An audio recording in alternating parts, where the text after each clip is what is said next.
Dhanashree as a person ना describe करणं खूप डिफिकल्ट आहे तिला. जर तिला कोण माणूस किंवा व्यक्ती आवडत असेल ना तर तिनं कुठल्याही टोकापर्यंत जाऊन शील हेल्प दॅट गाय किंवा दॅट गर्ल. म्हणजे जर कोण तिला म्हणजे प्रेमाने काय बोललं काय केलं तर शील डेफिनेटली टेक दॅट गाय की तुला काही मदत असेल नाही will go to the extreme point and help that guy. तो असं काय बोलतो स्लाइटली असं एकदम शाय काइंड ऑफ आहे. पटकन ओपन होत नाही तो सगळ्यांसमोर. आणि माझ्याबरोबर तो खूप म्हणजे 90% तरी तो माझ्यासोबत खूप ओपन आहे. जितका तो सगळ्यांना असं सांगू शकत नाही फ्रँकली कोणाबद्दल, तर तो जेवढं सांगता येत असतं तेवढं व्यवस्थित सांगतो. आणि ज्या गोष्टी अजिबातच नाही सांगायच्या त्या तो अजिबात कधी कुणासोबत शेअरच नाही करत. त्याला एक्सेप्शनल मी पण आहे. तो कुणालाच नाही सांगत. त्याच्या मनामध्ये खूप सारे राज आहेत अजूनपर्यंत, जे ते माझ्यापर्यंतही आले नाही आहेत. तिचा एक कॅरेक्टर असा आहे की ती जाम चुलबुली आहे. म्हणजे एका ठिकाणी ती अजिबात एक हे काम करणार तर ते काम करणार, ते काम करणार तर हे काम करणार, सारखी धडपडत असते. बघेल तेव्हा कुठे ना कुठे त्या काही ना काहीतरी लागलेलंच असतं तिला.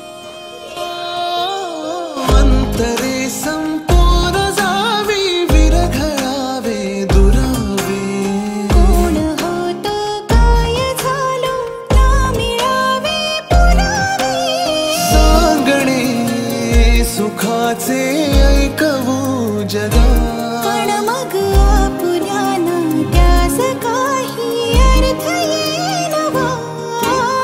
तू जिथे मी तिथे स्वप्न वेडे पाहिले आता स्पर्श ओल्या मोकळा वाटा.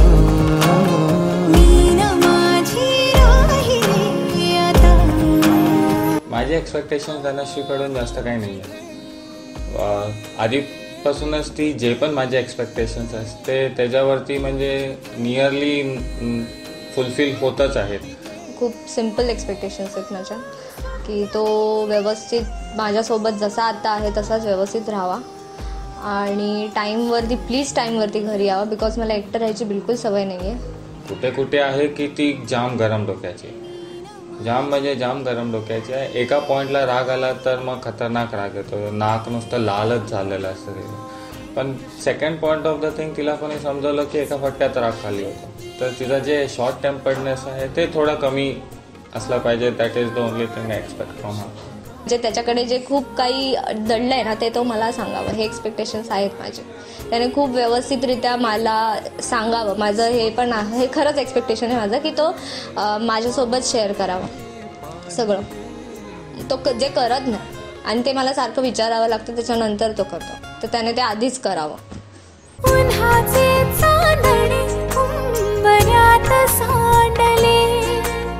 डाव सोनेरी सुखाचे कुणी मांडले.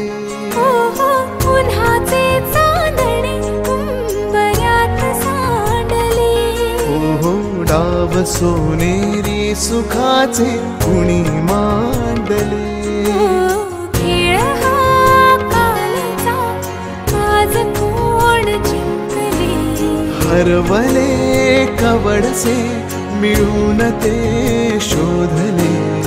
एकमेकांना काय हवे, जे हवे सगळेच आणले तुझ्यासाठी. हो कळावे तुझे तुला मी तुझ्यासाठी. धनश्री आणि मला जोडून ठेवणारी अशी गोष्ट म्हणजे आम्ही ना भरपूर भांडलो असं नाही, पण there are more kind of arguments नाही. आणि at the end of the day संध्याकाळी तिचाच मेसेज यायचा, अरे राग शांत झाला माझा. मग ते नॉर्मल बोलणं चालू व्हायचं. अभिषेकबद्दल आमच्या दोघांमध्ये एवढी बॉन्डिंग आहे ना चांगली, एक छान प्रकारची, की म्हणजे 10 इयर्स असू दे 9 इयर्स असू दे, खूप आम्ही एकमेकांना चांगल्या प्रकारे म्हणजे ओळखतो. आणि तो इथपर्यंत समजून घेतो मला काय की माझा ज्यावेळेला खूप हायपर झाली असेल मी, तर त्या टाईपला मी एक्सपेक्ट करत असते की तो मला आन्सर्स करा, पण तो मला आन्सर्स का करत नाही. बिकॉज त्यावेळेला मला खूप राग येत असतो, तो मला आन्सर्स का नाही करत. पण नंतर मला ॲक्च्युली थोडं डाऊन झाल्यानंतर कळतं की हां बाबा तो मला एक थोडासा टाईम देतो आहे की मी थोडं खाली माझा राग खाली यावा. आणि तेच खूप हेल्पफुल आहे आमच्या रिलेशनसाठी की आमचं रिलेशन त्यासाठी खूप स्ट्रॉंग होतं. ती एक गोष्ट आहे जी आम्हाला म्हणजे आम्ही दोघांचा एकमेकांचा इगो किंवा राग पकडून नाही ठेवला आहे कधी, की आम्ही मीच का बोलू तिनेच का बोलायचं असं केलं नाही आहे. म्हणजे ॲज अ टिपिकल गर्लफ्रेंड बोलतो ना आपण, तसं अजिबात वागली नाही की मला टाईम नाही दिला, मला फिरायलाच नाही घेऊन गेलं. आणि आमच्यामध्ये एक टेलिपॅथी आहे मला असं वाटतं. म्हणजे लाईक म्हणजे एखाद्याची आठवण येत असेल खूपच मनापासून, तर आता मला त्याची आठवण येत असेल किंवा त्याला माझी आठवण येत असेल तर आम्हाला दोघांनाही कळतं एका कॉलवरून एका मेसेजवरून.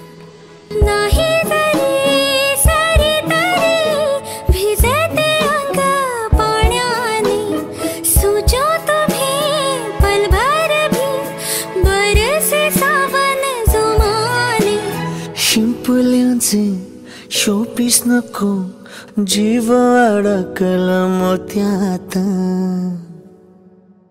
टिक टिक वाजते डोक्यात, धडधड वाढते ठोक्यात.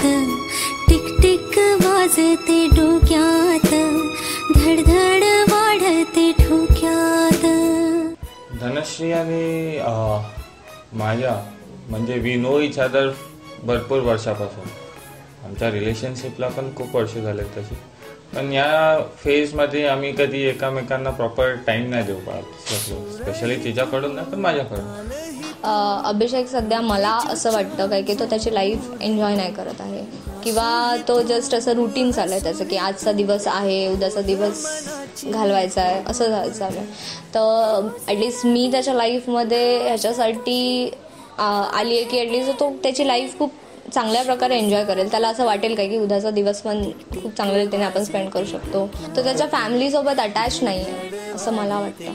खूप असा डीपली म्हणजे आपण कसं कझिन्सही असू तर आपण खूप एन्जॉय करतो, तर लास्ट त्याच्या बहिणींसोबत कधी हसलाय हे त्यालाही माहीत नाही आहे. सो आय वॉन्ट की तो खूप खुल्या रीतीने आणि सगळ्यांसोबत व्यवस्थित एन्जॉय करेल असं मला पाहिजे. आता प्रायोरिटीज मला स्वतःला सेट कराव्या लागतील की कुठल्या टायमिंगला I have to give priority to my work आणि कुठल्या टाईमला I have to give priority to my family.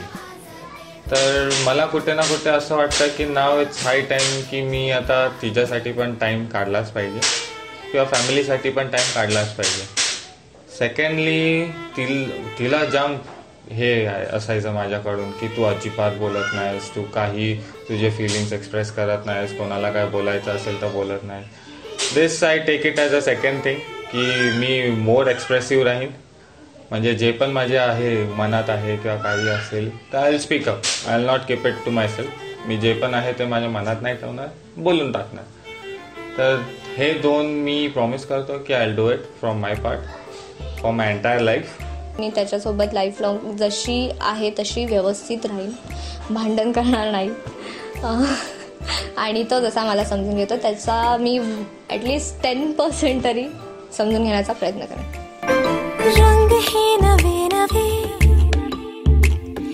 दुनिया है नई नई. मॉर्निंग्स आर जस्ट मैजिकल, शामें भी है सुरमई. दिल में जैसे तितलियों के सैकड़ों है पर लगे, हंसते हंसते ख्वाब से जैसे कोई जगे. गांठ जाई बांधनी तरी कुठे दिसे न दूर. This is not only a crush, I guess it's something more. ख्वाबों में भी ख्यालों में भी एकटी असे नमी असेच तो ही सोबती.